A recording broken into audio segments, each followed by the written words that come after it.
So, Krishna, you want to read the first translation? Translation, okay. Yeah. Krishna is the lover of Radha. He displays many amorous pastimes in the groves of Vrindavan.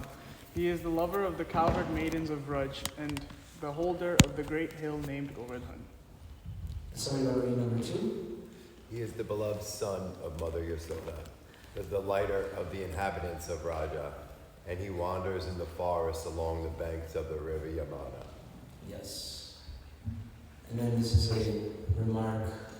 Srila Prabhupada was very fond of this sword and sang it just before his lectures. In Allahabad and Gorakhpur, 2 cities in India, Srila Prabhupada fell into a trance after singing the first 2 lines. And after some time, he came back into external consciousness and said, "Now just chant Hare Krishna." Srila Prabhupada said that this song is a picture of Vrindavan. Everything is there. Srimati Radharani, Vrindavan, Govardhan, Yashoda, all the ways.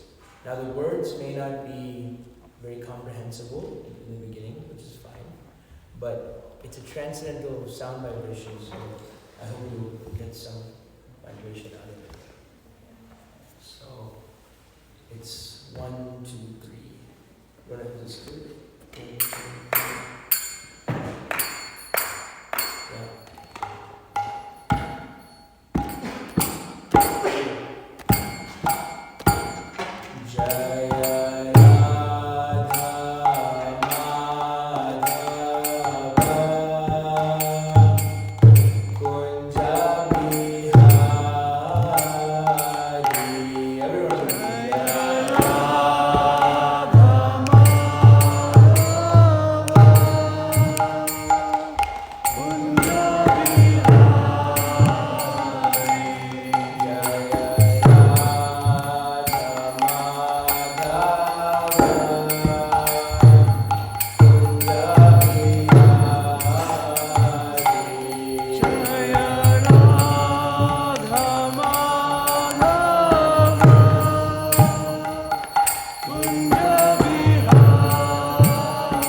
Jana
Devim Saraswatim Vyasam Tato Jayam Mudhiraye. One more verse, invocation. Nashtapraye Svabhadresu Nityam Bhagavata Sevaya Bhagavati Uttama Shloke Bhaktir Bhavati Naishtiki. So, someone can read the translation of this verse. Yes, Krishna, please.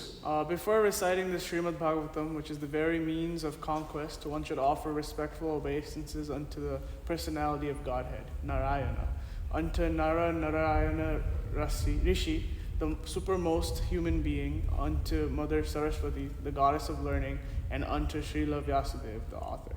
And then 18. So, read this translation. By regular attendance in classes on the Bhāgavatam and by rendering of service to the pure devotee, all that is troublesome to the heart is almost completely destroyed, and loving service unto the personality of Godhead, who is praised with transcendental songs, is established as an irrevocable fact. Sounds pretty good, right?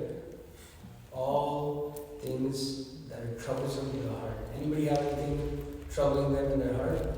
Or is it just me? Yeah, we all have some things going on. So reading from Canto 3 of this Srimad Bhāgavatam, chapter 28, text 4. And basically how this Bhagavatam class works is we basically, since in every temple of our International Society for Krishna Consciousness, at this time in the morning, there's always this class, and we focus on one verse per day. And there's 18,000 verses of this great scripture. So this is one verse out of 18,000, and each verse has Nana Shat Arte Koi. This is in Bengali, there's a nice verse, Nana Arte Koi. That each verse has so many different understandings. I heard one of my teachers, he said that actually you could do a PhD on one verse of the Srimad Bhāgavatam. And there's 18,000 of them because they're so deep. And every morning we take this time to actually connect ourselves to this transcendental vibration. By studying one verse every day, we can go deep into a verse and understand things not on a superficial level, but on a very deep level. So this is a verse that is assigned for us today. And we'll try to say something about this, and then also try to make it relevant for for many of the people here. It's the Be a Monk course. We'll try to make it relevant for them to some take-home points as well. So 328:4. Please repeat after me. Ahimsa satyam asteyam yavad artha parigraha brahmacharyam tapa saucham Svadhyaya Purusharchanam Ahimsa Satyamasteyam Yavad Artha Parigraha Brahmacharyam Tapasaucham Svadhyaya Purusharchanam Ahimsa Satyamasteyam Yavad Artha Parigraha Brahmacharyam Tapasaucham Svadhyaya Purusharchanam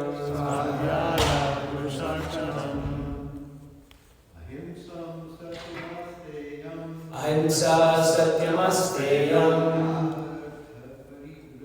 Yavad Artha Parigraha Brahmacharyam Tapasaucham Svadhyaya Purusharchanam. Anybody in the men want to try? Ahimsa Satyamasteyam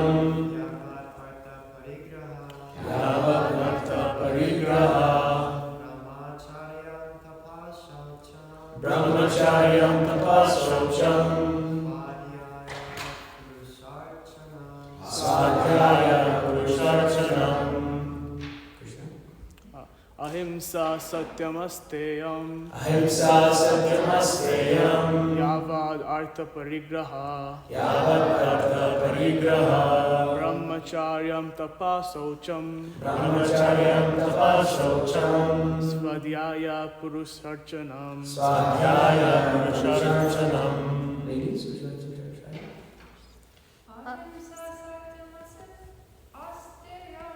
Ahimsa satyamasteyam. Yavat artha parigraha. Brahmacharyam tapasocham. Swadhyaya purusharchanam.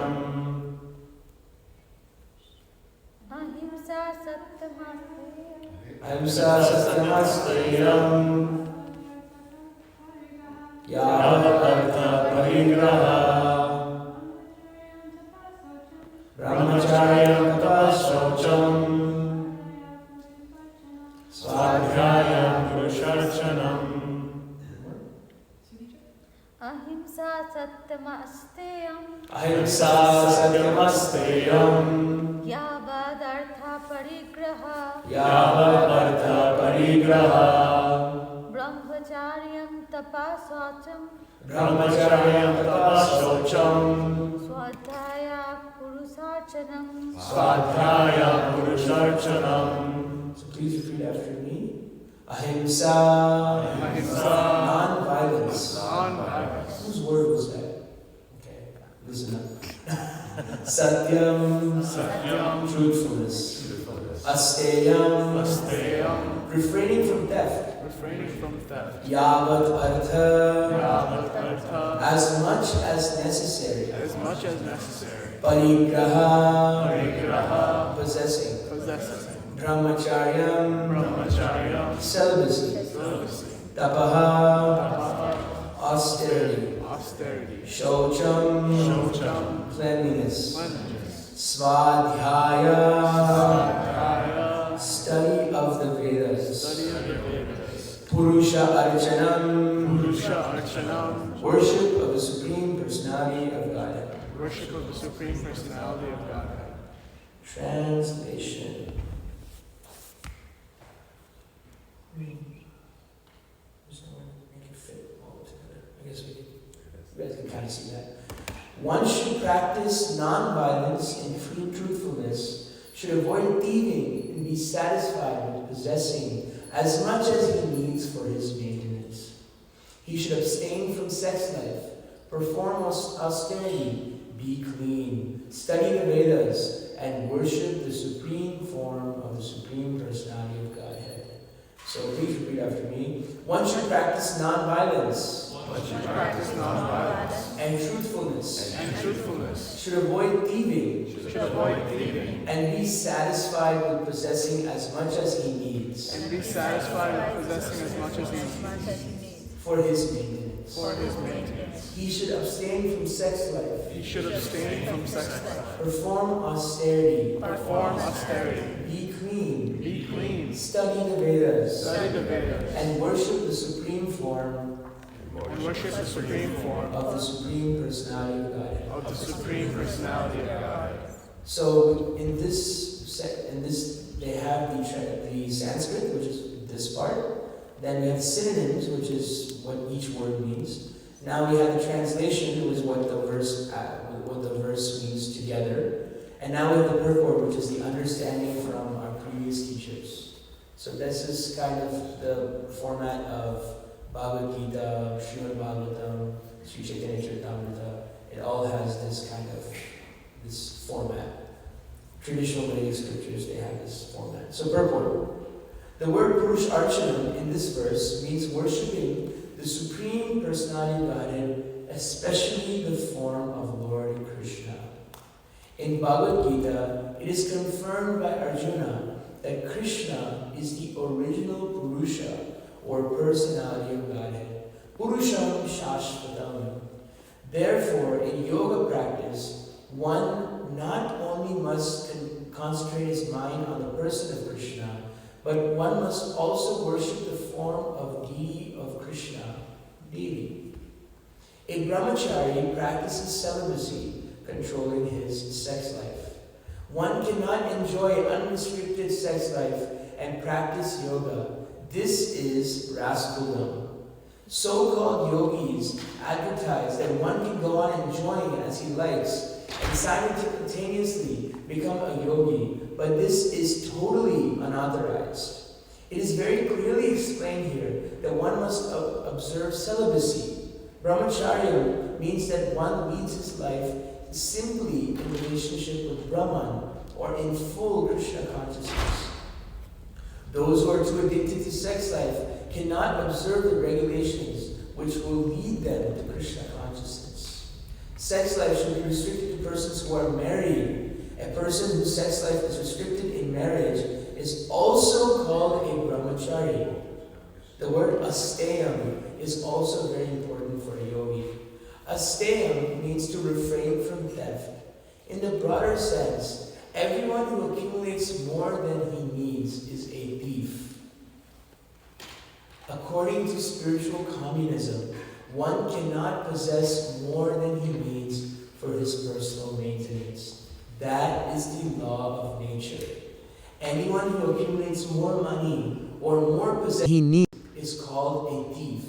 And one who accumulates wealth without spending for sacrifice or for worship of the Supreme Personality of Godhead is a great thief. Svadhyaya means reading the authorized Vedic scriptures. Shri Shri Radha Govinda Dev Ki Jai. Even if one is not Krishna conscious and is practicing the yoga system, he must read standard Vedic literatures in order to understand. Performance of yoga alone is not sufficient.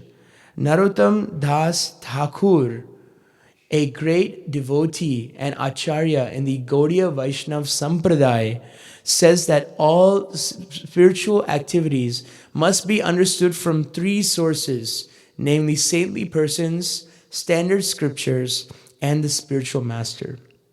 These three guides are very important for progress in spiritual life. The spiritual master prescribes standard literature for the prosecution of the yoga of devotional service, and he himself speaks only from scriptural reference. Therefore, reading standard scriptures is necessary for executing yoga. Practicing yoga without reading the standard literatures is simply a waste of time. And we'll just say a couple more prayers. This is called the Mangala Charan. You can find this in the introduction of the Bhagavad Gita. But I'll pull it up just for everybody's sake. It's very good prayers to memorize.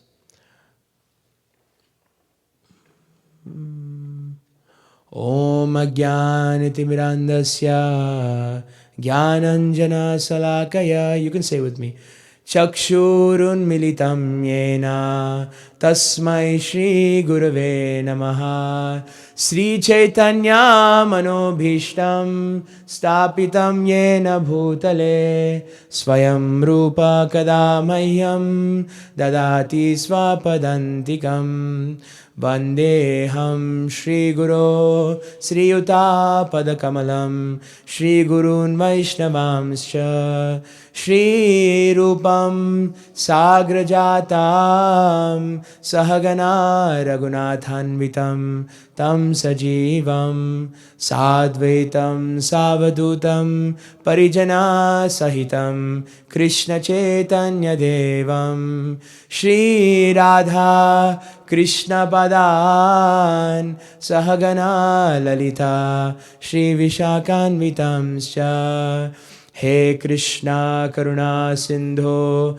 Deenabandho Jagatpate Gopesha Gopika Kantha Radha Kantha Namostute Tapta Kanchana Gaurangi Radhe Vrindavaneshwari Vrishabhanu Sute Devi Pranamami Hari Priye Vancha Kalpadrubhyascha Kripa Sindhubhya Evacha Patitanam Pavanebhyo Pavanebhyo Vaishnavebhyo Namo Namaha. Sri Krishna Chaitanya Prabhu Nityananda Sri Advaita Gadadhara Shrivasadi Gaura Bhakta Vrinda. Hare Krishna Krishna Krishna Hare Hare, Hare Rama Rama Rama Hare Hare.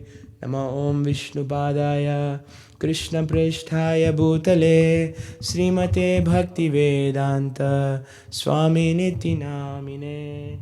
Namaste Saraswate Deve Gauravani Pracharine Nirvishesha Shunyavadi Paschatya Deshatarine.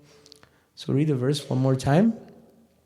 One should practice non-violence and truthfulness, should avoid thieving and be satisfied with possessing as much as he needs for his maintenance. He should abstain from sex life, perform austerity, be clean, study the Vedas, and worship the supreme form of the Supreme Personality of Godhead. So thank you everybody for attending our Bhagavatam class and our, hey, Hare Krishna, nice to see you. And we have thank you everybody for attending the Be a Monk course. I know not everybody is on this course, but it's very nice to see all of you here. This is the small section of the morning program that is going to be in English. You might be like, oh, is this whole thing going to be in a different language? But yeah, it's nice to always be connected with a different language, especially Sanskrit. This text that you see here, it's called Devanagari. Devanagari. Devanagari literally means the language of the gods. So the way it's an ancient language. It's one of the oldest languages in the world. So it has somewhat of a vibration to it. So this is a section of a section of a section from a great book called the Srimad Bhāgavatam. You can see it on this table. It's all 18 volumes of this book make up the Srimad Bhāgavatam. And it's in 18 volumes and 12 cantos. And in 12 cantos, in the course of this temple, we have gotten up to the third canto. So, I mean, I think Maharaj may know we might have restarted maybe a couple of years ago, but we're up to the third canto now, 28th chapter, and soon there'll be the fourth canto and fifth canto. And then one time someone asked Prabhupada, if we finish the whole Bhagavatam, every day we go one verse and we finish the whole Bhagavatam, what should we do? You know what Srila Prabhupada's reply was? Start again. Start from verse 1, because there's so much meaning to this. And so this is, to put this in context, this third canto, and in this chapter, that actually these 6 chapters have been a conversation between two people. And you'll see this is a theme of Bhagavatam, and a theme of the Vedic literatures is that it is in the form of conversation. Conversation is so important, and we think that a philosophy book has to be thou shalt smite this, thou shalt smite this, and it should be like a very preachy thing. But this is just a conversation. Krishna says in the Bhagavad Gita at the end, he says, now this is my opinion, now act as you will. It's a friendly conversation.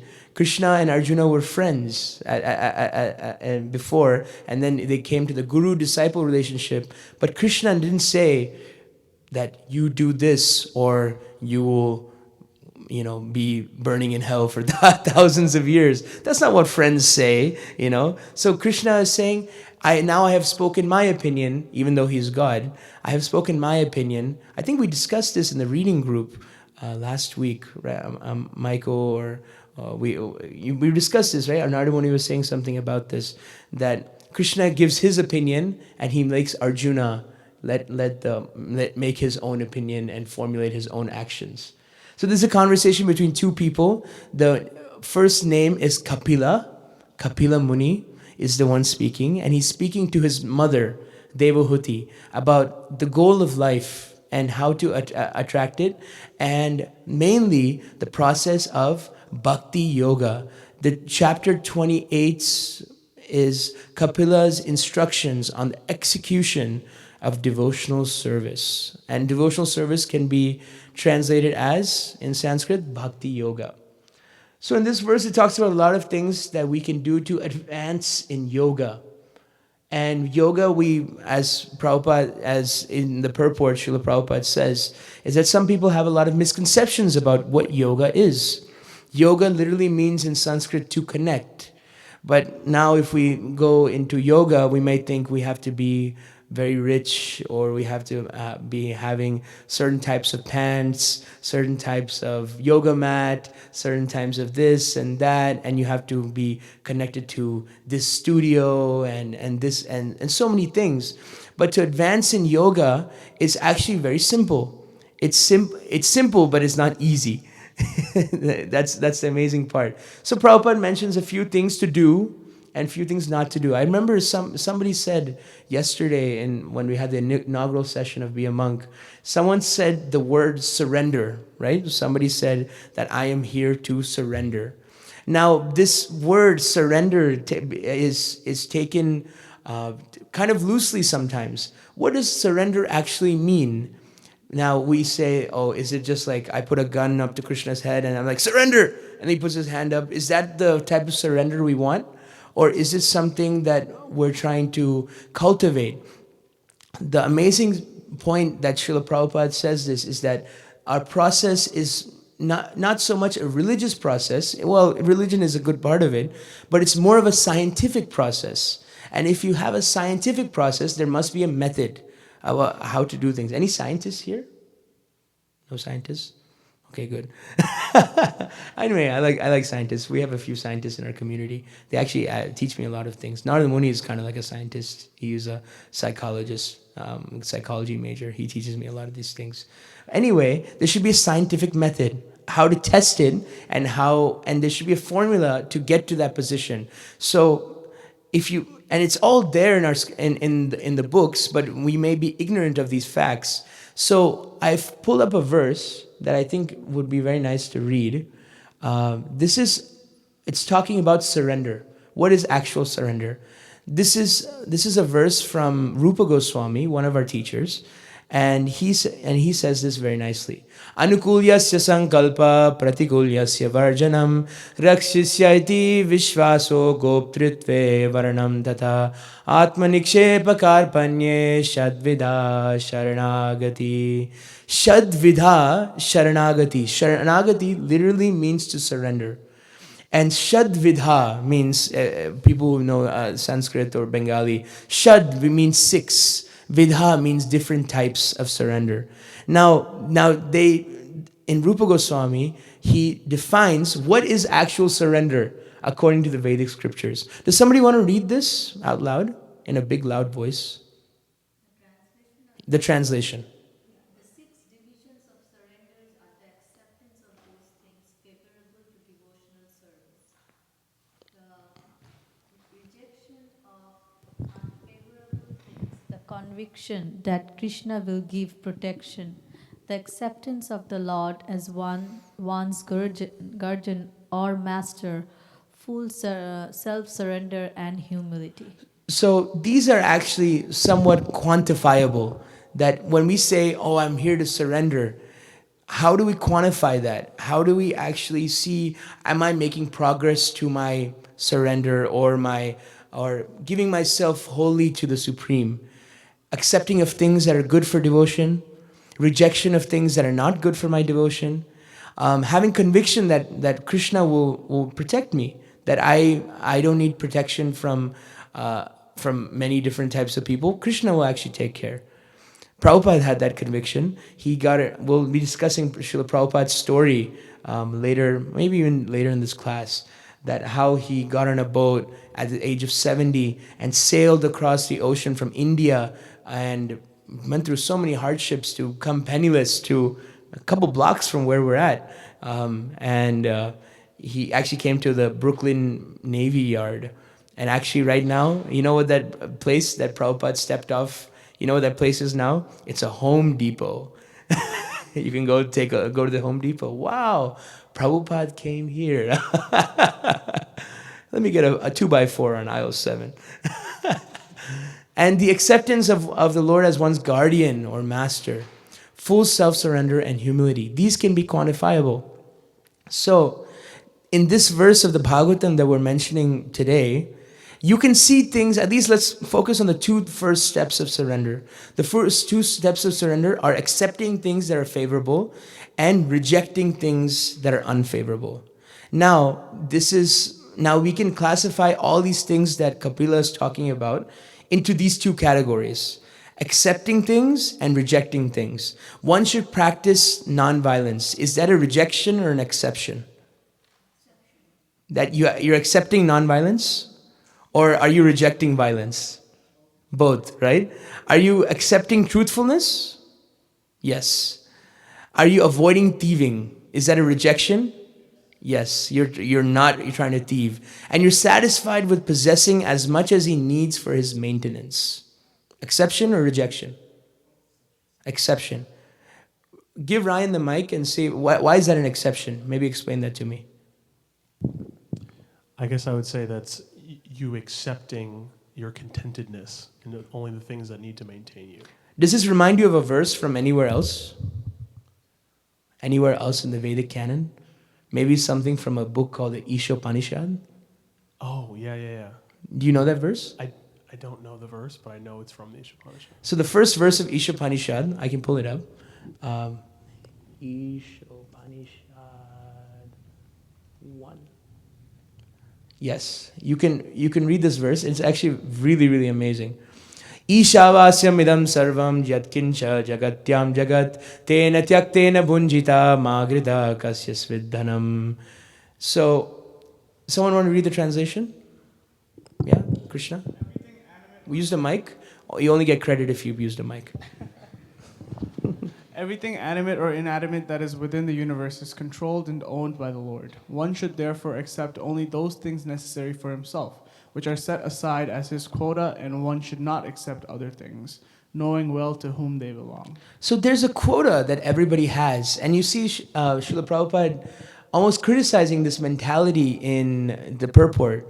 And he's saying that those who accept so many things and they have so many possessions and they have this thing that then what you're doing is when you have a possession, you're depriving someone else of their possession. And what are you doing? It actually, you're inducing a lot of karma. You're having a lot of karma that's not exactly yours. And you're kind of subtly in your mind, you're starting to think, I kind of got this. I own, I don't know, what do people own these days? I have 10 houses. I have 5 cars. I have so many this. I have this. I'm good. I'm like the owner. I'm the creator of this material world. You know, I am basically, you're taking the position of tiny God. You're trying to become tiny God. But actually we understand that the nature of the soul is Jivera Svarupa Hoy Krishner Nityadas.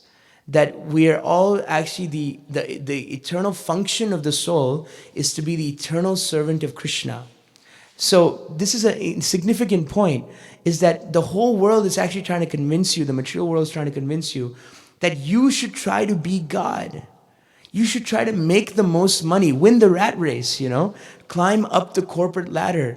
And the more you climb up the corporate ladder, the more benefits you'll get, the more money you'll get, the more opulence you'll get, and then you'll be more comfortable. But actually, when you see some of these people, if you go down to Wall Street or any place where high business is going, I'm not trying to criticize them, but you see that do they have genuine joy in their lives, genuine contentment in their lives? And if I put a mic up to somebody and say, do you have genuine joy and contentment? They may say, yes, I may have genuine joy. I have genuine joy and contentment. But you look at their lifestyle. What are they addicted to? They're addicted to all sorts of things that are trying to lull them from this world, that is trying to kind of mask the pain that you're trying to go through the week. I was remembering that when I was in university, and I went to Ohio State University. I majored in economics, and I had an internship at a company, and I somehow got to meet the CEOs and the COOs of the company, and it was pretty big company in the Midwest, and they invited me to their holiday party. And I was just thinking that the holiday party, I see all these CEOs and COOs getting flat out drunk with intoxication. And I'm thinking, if life is so good, why do you have to drink this substance that makes you forget about the sadness of life? Drink your problems away. And it lulls you so much. So this is like one example of, if you over collect too much, if you have too many things, then actually you'll start to play this role of God. And you may think you're happy for some time, but actually it's like a goldfish out of water. If I take a goldfish and I take Mr. Goldfish, I'm very happy with you, Mr. Goldfish. Let me give you a nice Toyota Corolla. And I put you in the Toyota Corolla, and I'm giving you a free car, like, I don't know, there's a guy on YouTube who gives everybody free car, I remember there was, back in 2005, there was like you get a car, everybody gets a car. Now, if I give Mr. Goldfish a car, will he be happy? Why will he not be happy, Krishna? Because he can't drive a car. He can't drive a car. And where is his natural position? In the water. So no matter how many cars I give him, no matter how many penthouse I give him, if I don't give him what he needs, which is to go back into water, he will never be happy. So same thing is that if we don't, no matter, and we're not anti-material. We have people who are here who are millionaires, who have many houses, who have this. But if you're not established in your position as the servant of Krishna, you will eventually, whatever you do outside, it'll inevitably turn into pain and suffering. Sorry, a little bleak, a little bleakness, but it's good to be sober in the morning. We're talking about drinking, right? So we should be sober in the morning. So another thing, need for maintenance, and he should abstain from sex life. Now this is a controversial thing. Why are we talking about these type of things at 8 a.m. in the morning? Because it actually binds us to the material world, and it's one of the most powerful things that goes on in this world.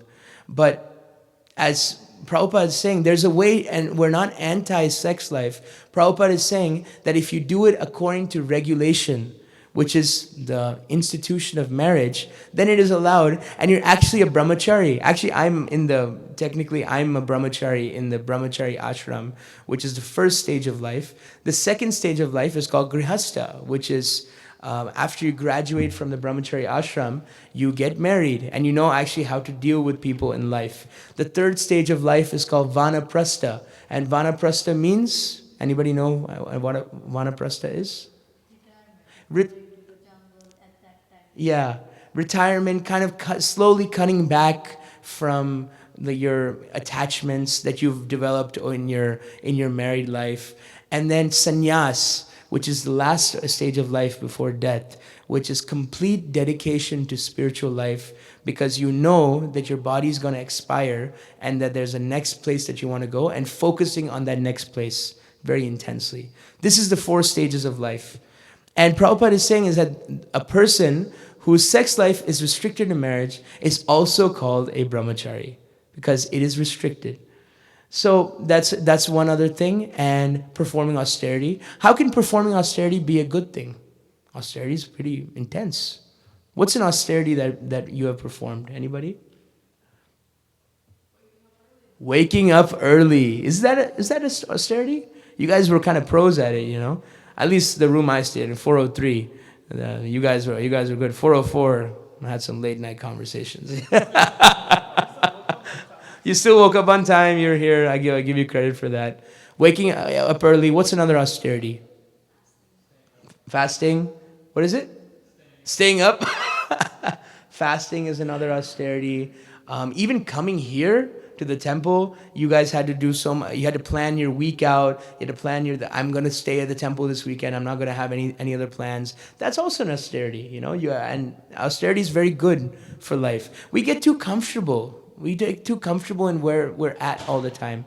So having austerities in our lives that we can do on a regular basis that kind of push you out of your comfort zone. That is what an austerity is. It pushes you out of your comfort zone. And if you learn to be comfortable in discomfort, seek discomfort. I saw this on a jacket once. If you seek discomfort, actually that's a very cool position to be in, that you're comfortable in the uncomfortable. And be clean, that's another austerity. It's good for yoga. This is all studies of yoga. And the one that I'm really going to focus on today is the study of the Vedas. Study of the Vedas. That's what we're doing here right now.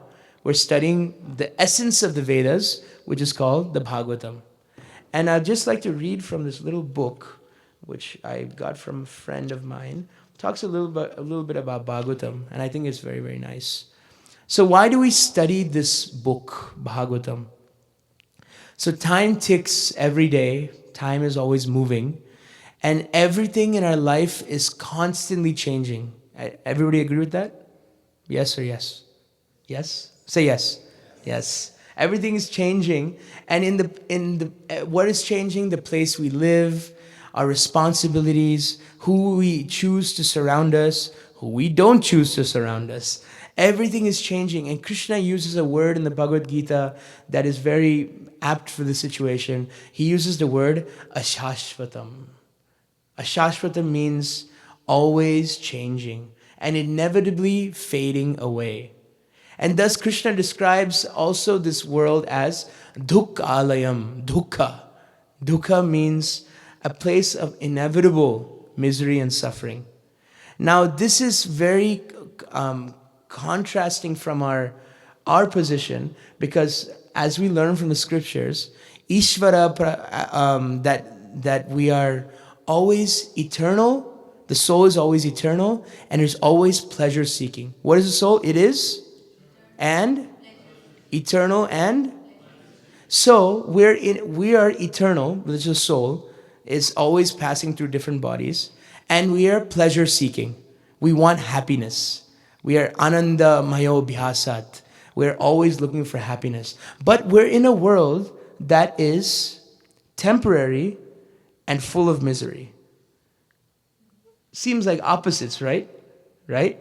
So how do we navigate this world? How do we get through this world? And it seems so alien to us. We may get like hits of happiness every now and then. Like when I was a kid, my father took us to Disney World in Florida. And we traveled 13 hours from Columbus, Ohio. We got to Disney World, paid I don't know how much the tickets were, $200. And we spent 1 week in Disney World. And as a kid, I'm like, this doesn't make sense. Why don't we just live here in Disney World, It's so amazing. And my dad's like, my dad told me, he's like, yeah, you can live here, but I have to work 50 weeks out of the year to get 2 weeks of vacation, and that 1 week I get to spend here in Disney World. But actually, if we want to be according to how our soul wants, we should spend 50 weeks at Disney World and 2 weeks working outside, because we're happiness. But why do we have to work so hard in misery for only 2 weeks of happiness? Has anybody thought about it like that? Whole life, and if your life is revolving only on your vacation hours, when will I get that vacation? Then you have to see your life. Is your life really structured the right way? Am I just suffering for most of the year just to get a little bit of breather? I'll give you an example that's given in our Vedic scriptures. We think happiness, they say material happiness is like the absence of pain. And Srila Prabhupada gives this example. What is material happiness like? I take your hair and then I dunk your head in a bucket of water. And I dunk and you're like, and then you can't breathe anymore. And then right when you're about to kind of die, I pull your hair out of the water and you're breathing. This is material happiness. Prabhupada said that this is actually from our scriptures.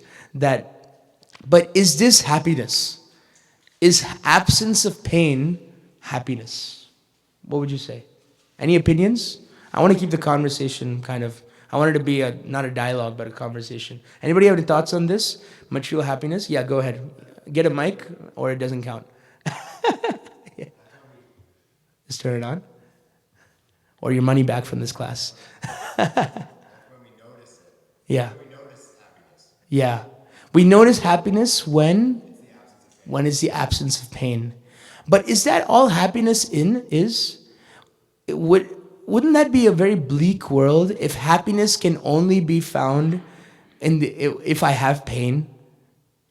Now, Prabhupada gives another example that ananda, or spiritual happiness, can be existent without any pain or any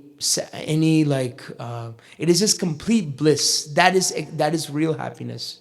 So how do we go about this in this world? How do we function? But with the whole world is telling us we're looking for happiness, but the world is like, yeah, nah, you ain't gonna get it over here, So for that, Krishna is extending his hand. Krishna is extending his hand, and he's giving this book called the Bhāgavatam.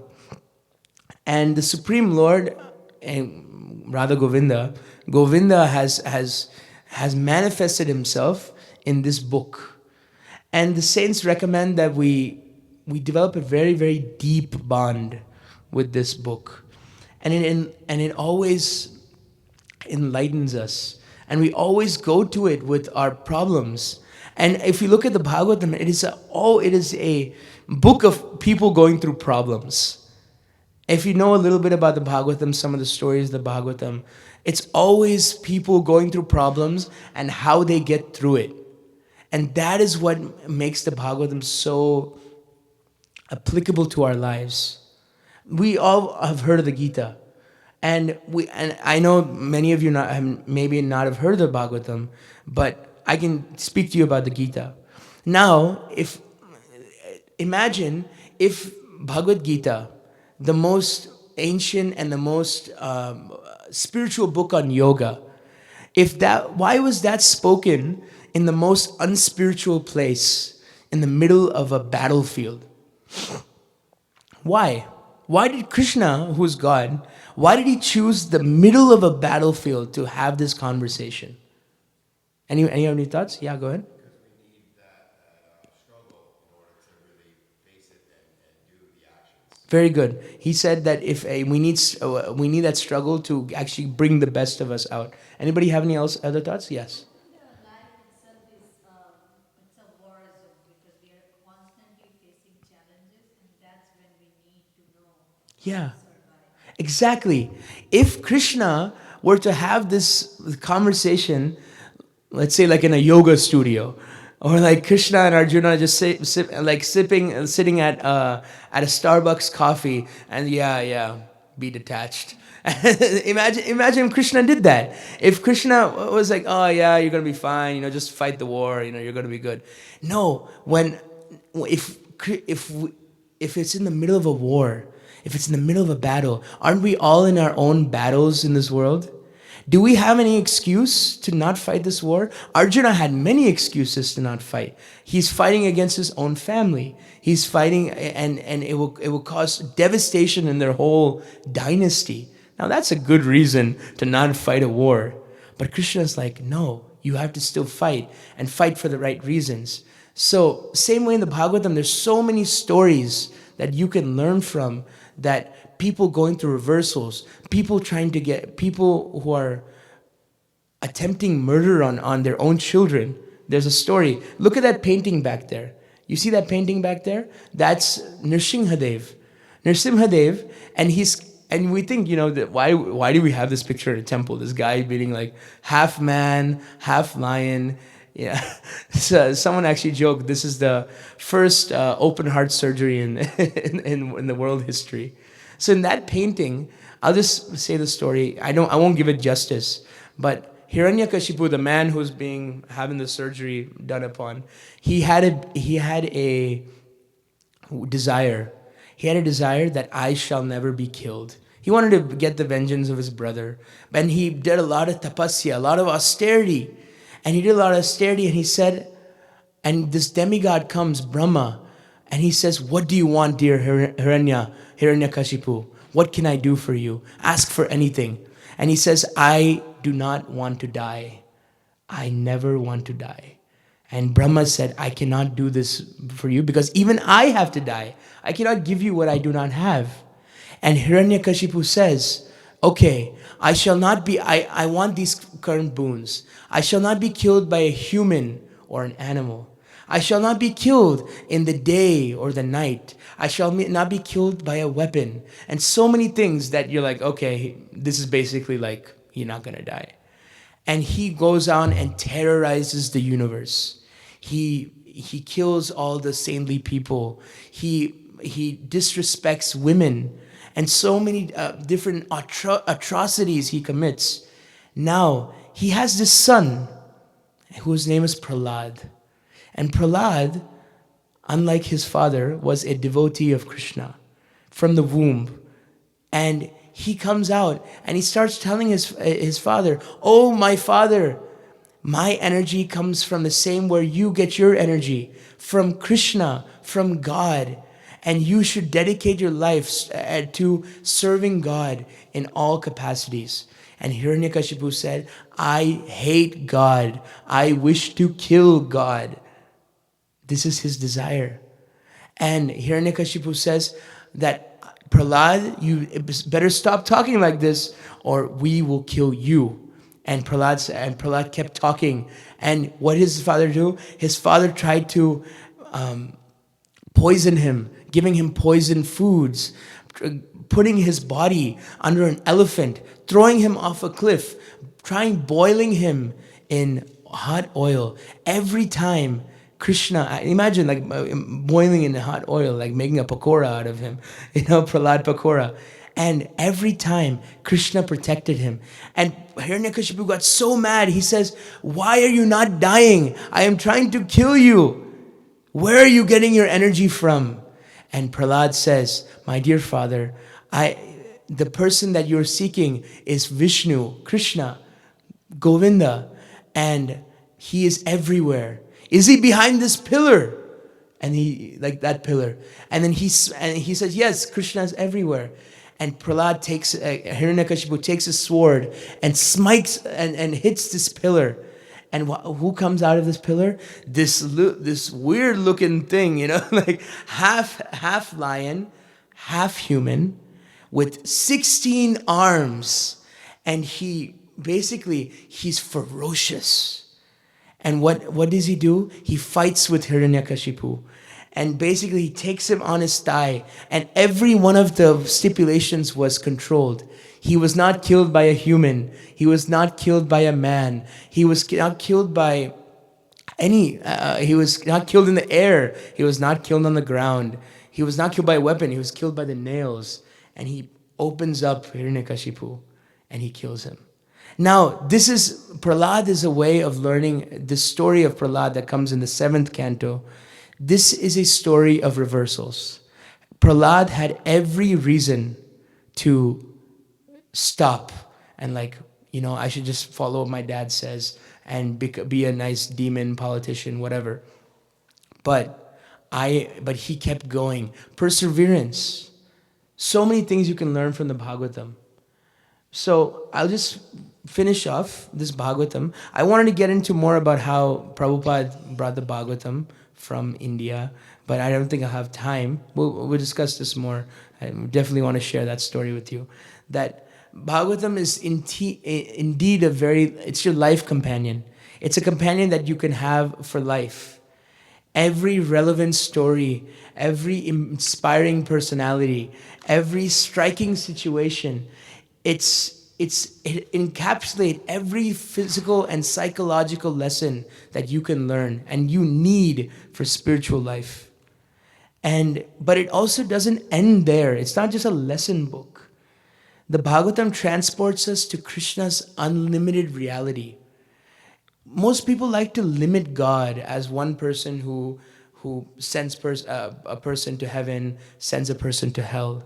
But in the Bhagavatam, you get a spiritual world that most people may never conceive of. A world in which God is not just a controller, but he is adored for his charm, his sweetness, his delightful personality. And in other words, he seeks his devotees as much as the devotees seek him. This is the message of Bhagavatam, that he loves God, God, Krishna, loves us as much as we love him. This is the ultimate message of Bhagavatam.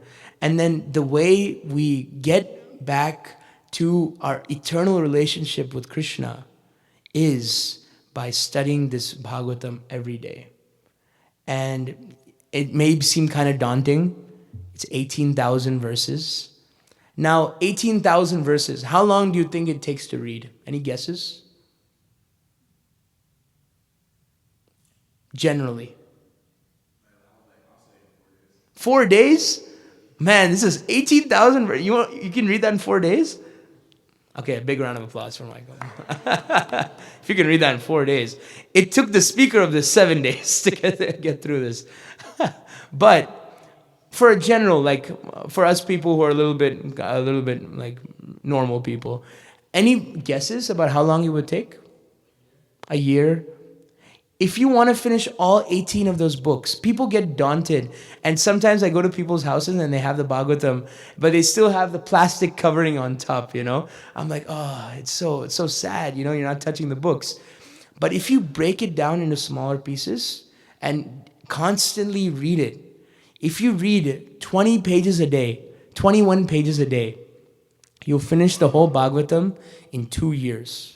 20 pages is doable. 10 in the morning before you go to work, 10 after you come back from work, that's doable. If you want to finish the Bhagavatam in 1 year, 41 pages a day, 20 pages before, 20 pages after.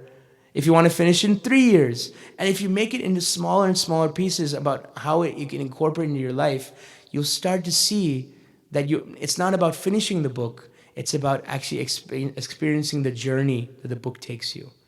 So I'll stop rambling. I'll stop my little monologue. Let's make it a dialogue. First, I'd like to ask Maharaj, Chandrasekhar Maharaj, do you have any comments or anything that you'd like to add to this? Is it? It was working.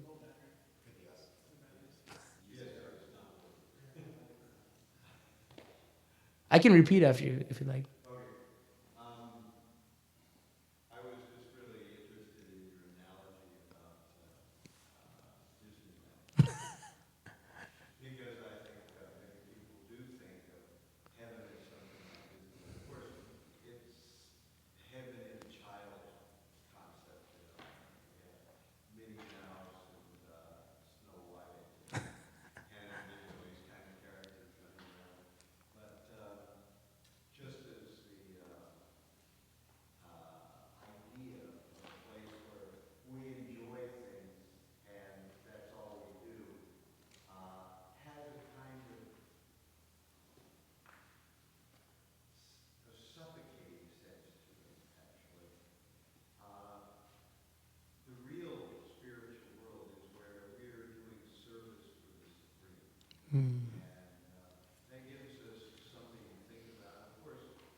Wow. Thank you so much, Maharaj. Kind of a glimpse into the spiritual world. We think heaven is just like Mickey Mouse land, it's just us. Oh, we're gonna enjoy forever. But actually, if we understand this principle of that the verse I was quoting, Jivere Swarupo Hoy Krishna Nityadas, our happiest position is to be of service. And if we go to the spiritual world or heaven, we should be of service, and that is our happiest position. It's kind of opposite for this material world, is that to be of service to somebody is like, oh, he's my employee, he's my slave, he is my, my so on and so forth. And we're like, oh, I have to be the employee, I want to be the boss, But actually we're so happy in our opportunity to serve, You'll get that feeling over this weekend, is that you'll see how happy we get to serve. I would take that opportunity very, very seriously. If there's an opportunity of service, I would do it. If somebody's like, hey, can you wash a pot? Can you sweep a floor? Can you do that? Push yourself into that position. And you'll see that actually by serving, it is the full contentment of our heart. Does anybody else have any other questions or comments that I can assist with? Or any reflections? Anything that this is what you're gonna take back from class, you're gonna put in your pocket? Anything else? Okay. Yeah, I know it's breakfast time, everybody's hungry. We have another 3-hour seminar coming right up. No, I'm just kidding. So we'll just cut for breakfast, and everybody know this word Jai? Jai? Jai is it's like a word you hear a lot, in the morning program. Jai is basically like hooray, It's like a hooray. It's like kind of like when we say like Radha Govinda ki Jai, it means like all victory unto them. So I'm going to say Srimad Bhāgavatam ki. Ki means like do that. It's like an impetus for you to say Jai, So I'm going to say Srimad Bhāgavatam ki. Shri Shri Radha Govinda ki. Shri Shri Gauranitai ki. Srila Prabhupada ki. And then I'll say Nitai Gaur Premanande, and then you say Hari Bol. Nitai Gaur Premanande, Hari Bol. Jai. We did good. Yeah, go ahead. Before we go, breakfast is right now. But before we go, I want to ask, does anyone want to lead just a 5-minute kirtan?